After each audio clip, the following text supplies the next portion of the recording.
చెంచలమ్మ ఇక అలా శివంగిలా విరుచుకుపడి వాళ్ళని కొడుతూ ఉంటుంది. ఈలోపు వెనక నుంచి వచ్చి కర్రతో బలంగా తల మీద కొట్టడంతో చెంచలమ్మ అయితే కుప్పకూలిపోతుంది. ఇక అక్కడున్న రేణుకా భవతి అరుస్తూ ఉంటారు. ఈలోపే ఇక కళింగ తాళిబొట్టు తీసి అటు వెళ్తూ ఉంటాడు. "ఒరేయ్ ఎదవ వదులురా వదులు అమ్మాయిని ఏం చేయకు" అని చెప్పేసి రేణుక వాళ్ళు మొత్తుకుంటూ ఉంటారు భవతి. అయినా వినకుండా దగ్గరికి వెళ్తాడు. ఇక చెంచలమ్మ ఏమి చేయలేక కళ్ళు బైర్లు గమ్ముతుంటాయి. ఇక రౌడీలు చుట్టుముడతారు. చెంచలమ్మ లేవలేక అక్కడే దీనస్థితిలో పడి ఉంటుంది. ఇక కళింగ అయితే దాని జేబులో ఉన్న తాళి తీసెళ్ళి సింధూర దగ్గరికి గట్టిగా బలవంతంగా వెళ్ళి తన మెడ మీద చేయి వేసి కట్టబోతూ ఉంటాడు. ఇక ఈలోపే చంటి కేశవ వాళ్ళైతే వస్తూ ఉంటారు. చెంచలమ్మ ఏం చేయాలి భగవంతుడా నా కోడల్ని ఎలా కాపాడుకోవాలి అని చెప్పేసి అట్లా చూస్తూ ఉంటుంది. ఇక భవతి ఒరే వదులురా అనగానే వదులురా వదులురా అని చెప్పేసి అరుస్తూ ఉంటుంది. ఇక ఒక పక్క చెంచలమ్మ తీర్థం గురించి ఆలోచిస్తూ ఉంటుంది. తన తీర్థంలో విషం కలిపిన విషయం తెలుసుకుంటూ ఉంటుంది చెంచలమ్మ.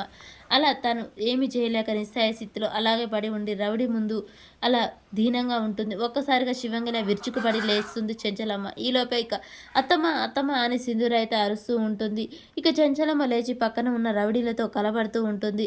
కళింగ సింధూర మెడలో బలవంతంగా అనగబెట్టి తాళి కడుతూ ఉంటాడు. చెంచలమ్మ వాళ్ళని చితకబాదుతూ ఉంటుంది. ఇది చూసిన రేణుకా భవతి చాముండి బాగా జరుగుతుంది బాగా అలాగే కావాలి ఇక మనకి ఈ పీడ వదులుతుందిలే అని చెప్పేసి నవ్వుకుంటూ ఉంటారు. ఇక చెంచలమ్మ లేచి చివంగిలా విరుచుకుపడి వాళ్ళనైతే చితకబాదుతూ ఉంటుంది.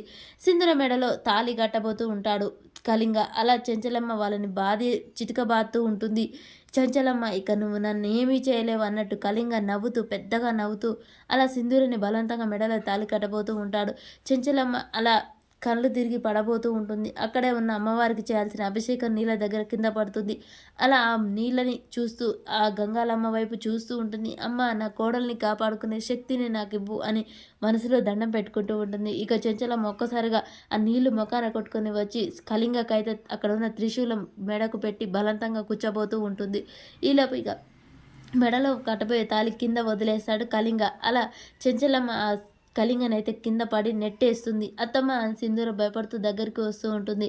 ఇక కింద పడ్డ కళింగని చెంచలమ్మ అయితే కాళికాదేవిలా మారిపోతుంది. అలా కళింగ మీద కాలు పెట్టి ఆ త్రిశూలం పొడచబోతూ ఉంటుంది.